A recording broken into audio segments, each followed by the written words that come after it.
বাতিল হয়ে গেল ওবিসি শংসাপত্র।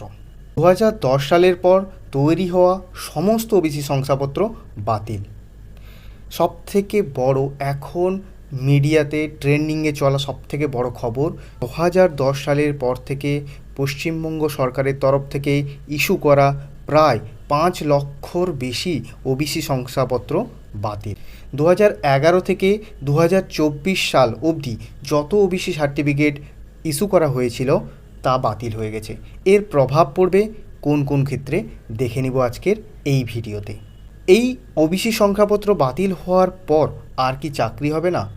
মাথায় হাত পড়েছে ওবিসি প্রার্থীদের। চাকরি থেকে কলেজ ভর্তির কি হবে? যারা চাকরি পেয়ে গেছো, অলরেডি চাকরি করছো, তাদের কি হবে? সব প্রশ্ন আজ এখন দেখে নেব। সংরক্ষণ বাতিল, এর কারণ কি? চাকরি গেল নাকি থাকলো? এখন কি করবেন? চলো দেখে নিই, বুঝে নিই যা ব্যাপারটা কি চলছে।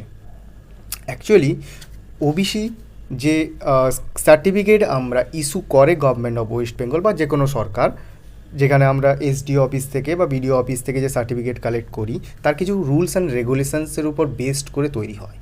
আপাতত 2010 অবধি 1993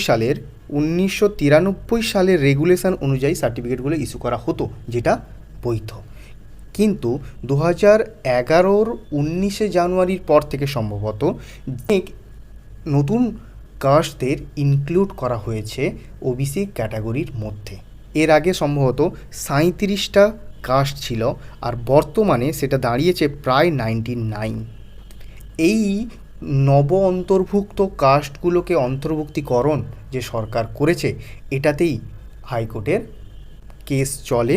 কেস চলার পর আজকে তার রায় এসছে, তাই ওবিসি সার্টিফিকেট ক্যান্সেল করেছে হাইকোর্ট।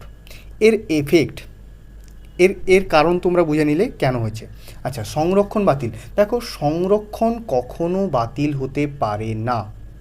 সংরক্ষণ থাকবে, তবে কিছু দিন বা কিছু সময়ের জন্য এই সার্টিফিকেটগুলোকে রদ করা হচ্ছে। তবে যারা আসল ওবিসির অন্তর্ভুক্ত, ওবিসি কাস্টের অন্তর্ভুক্ত, তাদের প্রত্যেকের জন্য সংরক্ষণ থাকবে। হ্যাঁ, এই সার্টিফিকেট ক্যান্সেল করার পর বলা হয়েছে যে যারা যারা এখন চাকরিরত অবস্থায় আছো বা চাকরিতে জয়েন করবে, ওয়েট করে আছো, সিলেকশান হয়ে গেছে, তাদের ক্ষেত্রে ওবিসি সার্টিফিকেটের ক্যান্সেলেশনের কোনো এফেক্ট পড়বে না। তোমরা নিশ্চিন্তে থাকতে পারো, জয়েনিং করো বা তোমরা ডিবিতে অ্যাপিয়ার করো, যাই ইচ্ছা করো, চাকরি করছো তো কন্টিনিউ করতে থাকো, কোনো অসুবিধা নেই, তোমাদের কোনো এফেক্ট পড়বে না। যারা যারা এখন নতুন সার্টিফিকেট ইস্যু করেছো, চাকরি পাওনি, প্রিপারেশান করছো, এজ রিল্যাক্সেশন দরকার, বা ওবিসির যে ক্ষেত্রে আমরা যে এফেক্টটা পাই, কাট অফে একটু কমে যায়, সেই জিনিসটা চাইছো, তাদের ক্ষেত্রে ইনিশিয়ালি এই মুহূর্তে আমি বলবো তাদের ক্ষেত্রে কিন্তু এটা একটা বড় ধাক্কা। হ্যাঁ, অবশ্যই বড় ধাক্কা। তবে একটা কথা আমি এখানে বলে রাখতে চাই, এই যে জিনিসটা হয়েছে, যে রায়টা এসছে, এই রায়ের মামলা চলবে।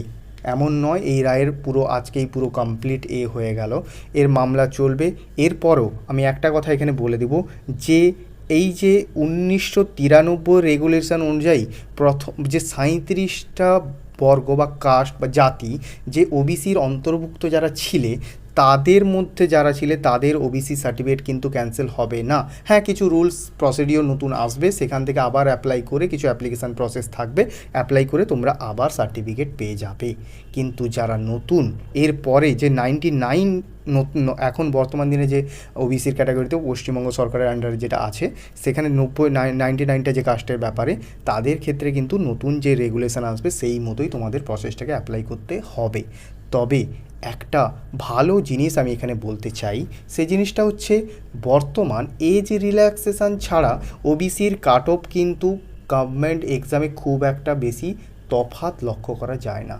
ইউআর ক্যাটাগরি মানে জেনারেল ক্যাটাগরি আর ওবিসি ক্যাটাগরির কাট অফ প্রায় সেম থাকে, প্রায় সেম থাকে।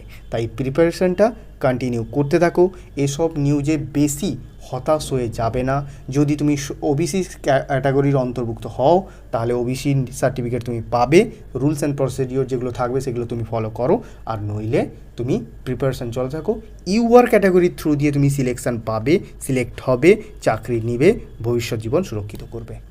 ভালো থেকো, প্রিপারেশনগুলো করতে থাকো।